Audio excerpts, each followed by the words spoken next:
Hey guys, so 976 Evil. I watched it for the first time 2 months ago.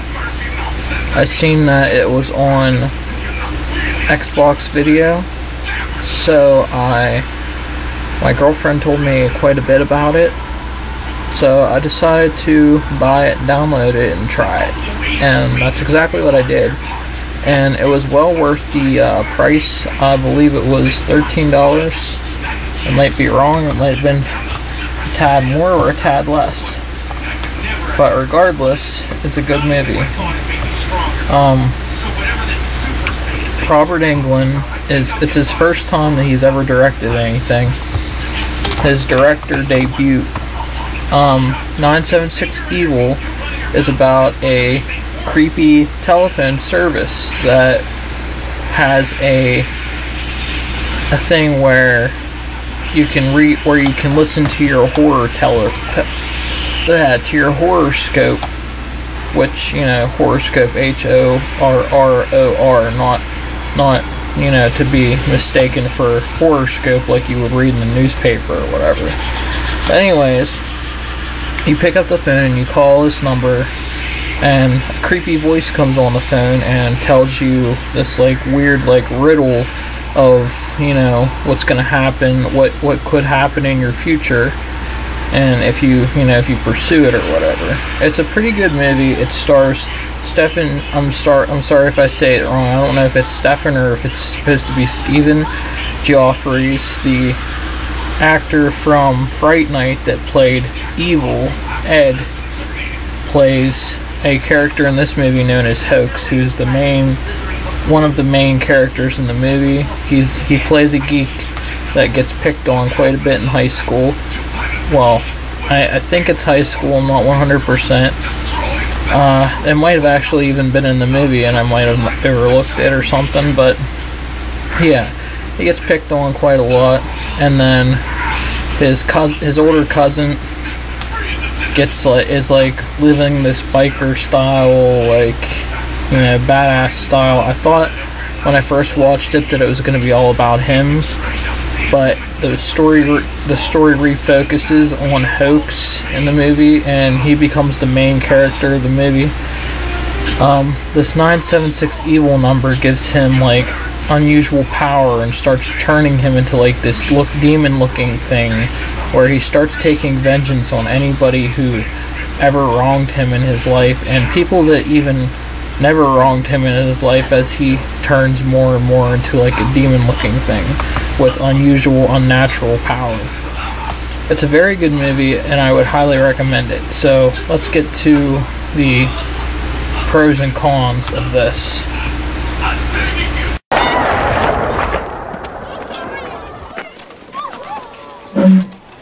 Yeah. All right, you primitive screwheads, listen up. See this?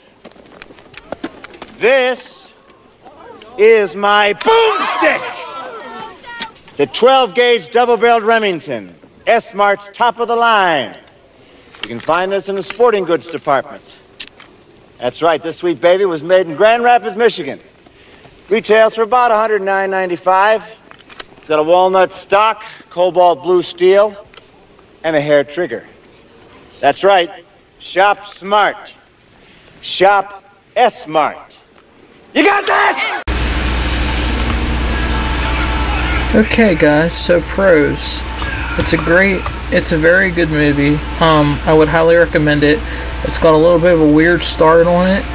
That was my first, you know, obviously I wasn't 100% what the movie was about whenever I first watched it, but it's quite a weird start out, but it gets a lot better as the movie goes on.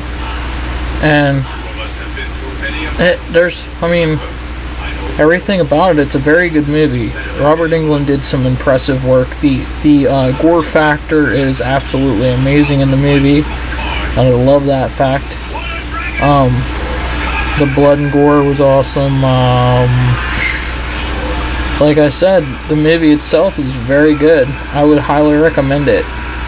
But for those of you that are supremely like religious and stuff, you know, I don't know if I mean, unless you have like an open mind or whatever, I would not watch the movie if I was you, because there's a lot of like satanic references in the movie. Like, I mean, not like worshiping him and stuff like that, but pentagrams, curses on people.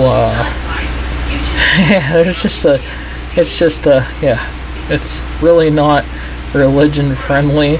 So if I was you, if you're like really, unless you're a horror fan, then I mean, give it a chance.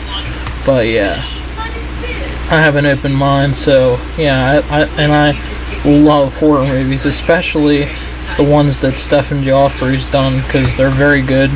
And I'm a big Robert Englund fan, if you people haven't realized that by now, because obviously Freddy's my favorite like cosplay,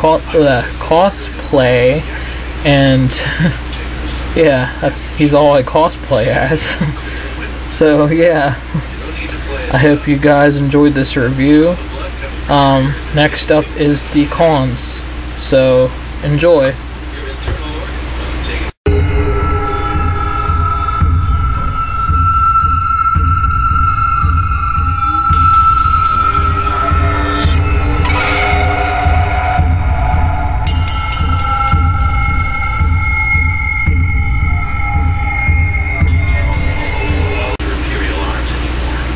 Hey guys, now we're on to the cons of the movie.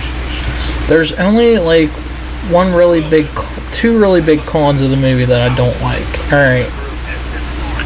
At the end of the movie, Stephen Joffrey, he dies. He gets like persuaded into like this, into this touching moment with his cousin, and then his cousin throws him into this pit of fire, which is supposed to represent hell, and he dies. So yeah, that's a big thing for me. That was a big letdown for me, because I found out that they made a sequel to this movie, which I'm gonna tell you about that in a minute.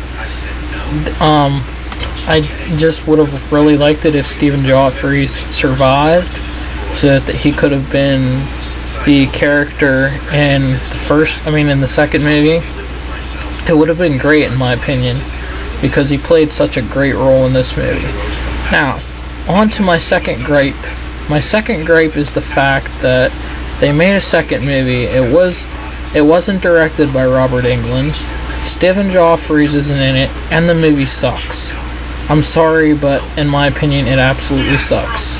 I don't know if New Line Cinema, I don't even know if it was New Line. Hold on, guys. I don't know if it's New Line Cinema or not that did the production for this.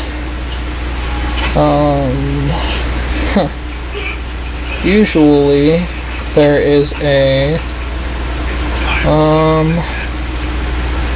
filming locations.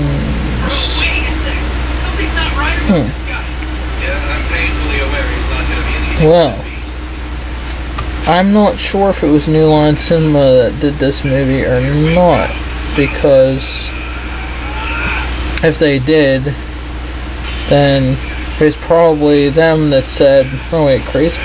Maybe? No? I'm not sure. I'm not even sure where I would go on IMDb to find that stuff out. I thought that they had that kind of stuff at the bottom, but alright, anyways, as I was saying, yeah, the fact that there was a sequel that wasn't directed by Robert Englund, Stephen Joffrey wasn't in it. I seen the trailer for it, and it looked absolutely terrible. I don't know if New Line Cinema had anything to do with the first movie, and if they're doing the second movie, I'm not sure. I can't remember the trailer. I just, I watched it a while back. But regardless, if they were going to make it where Robert Englund wasn't going to do the second movie, the sequel, then they shouldn't have done a sequel in the first place. It's absolutely ridiculous, and I don't know why they can't, give him credit. He did a really good movie for his first directorial debut. Why not give him the just give him the money or whatever to do the second movie and just leave it at that instead of having somebody else do it. Like I said, I don't know if the filming industry told him, the filming company that this was under, told him not that he wasn't going to do the second one, or if they paid him a large sum of money to pass it up, or what.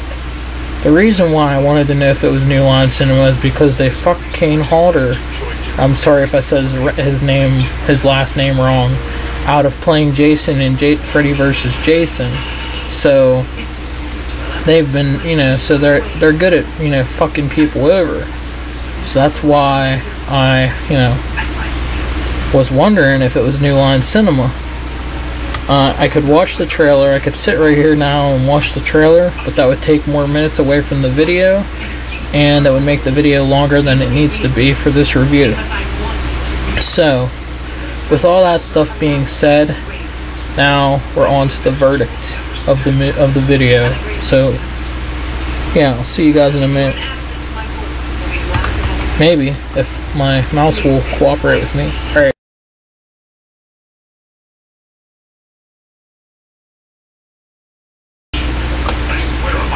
Alright guys, on to the verdict. Now, this movie was quite good, regardless of the fact that Stephen Geoffreys died at the end, regardless of the fact that they made a sequel without Robert Englund or Stephen Geoffreys, which was absolutely terrible. Again, I'm going to, expand on that. It was absolutely, terrible. I watched like a clip of the movie. I mean, not the trailer, but I watched a clip of the movie itself, and it was absolutely terrible. So, yeah, I'm not even going to give that movie the time of day. So, I'm sorry. Call me a hypocrite, call me whatever, but I just don't like it. I don't like the fact that the way they went with it. I'm just going to leave it at that, since I'll never do a review of the movie. I'll never watch the movie. So, yeah, it's But anyways, my verdict to this movie.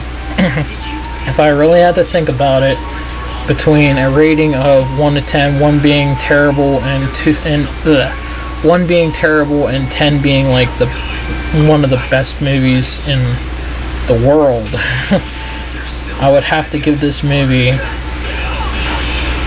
Well, it's not Robert Englund's fault that, well, I don't know if it is or not, honestly, but it's not him. And the second one didn't have anything to do with the first one to screw it up. So, that being taken out of proportion, the only thing that I really hated about the first movie was Stephen Geoffreys dies. But then, since Robert Englund wasn't directing the second one, it's actually good that Stephen Geoffreys didn't die, because then maybe Stephen Geoffreys would be in the sequel and Robert Englund wouldn't be, so it just wouldn't be that great. I'm sorry, it just wouldn't be.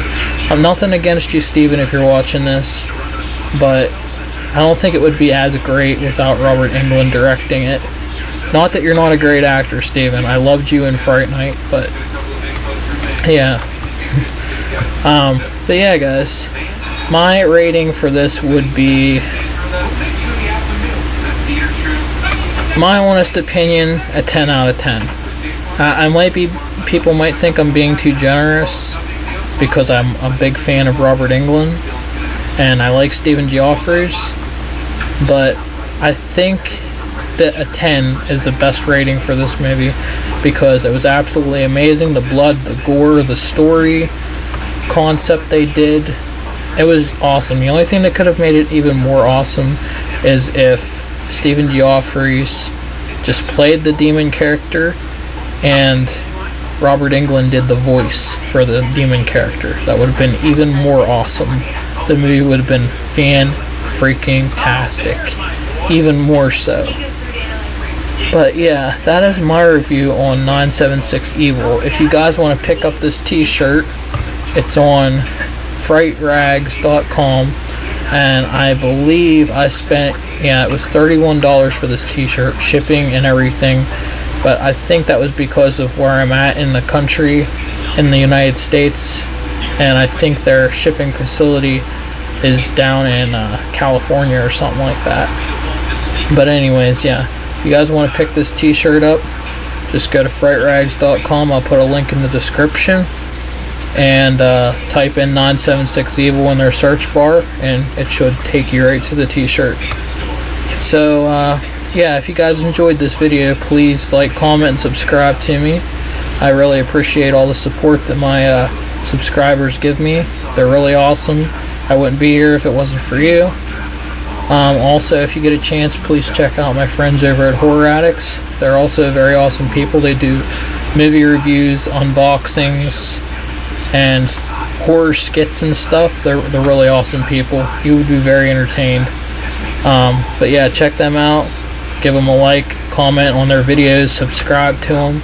They enjoy all of the positive feedback that they get. So, just like I do. So, check them out. See you guys in the next video. Next movie review coming up will probably be Friday the 13th, the classic one, the 1981. I'm not sure. It's in the 1980s. I'm sorry. I feel like a dunce for not knowing the exact date. But yeah, that'll probably be my next review, if not a Nightmare on Elm Street movie, or I don't know. It'll probably be a random horror review. I want to try to get into this thing, so please feel free to comment on this video and let me know how I did on this review. This is my first ever horror movie review, so I tried to be informative. I tried to be you know, not so boring, but it happens, I guess. So I'll see you guys in the next video. Like I said, subscribe. I enjoy all the positive feedback that I get, and I'll see you guys in the next video. This is DR86 out.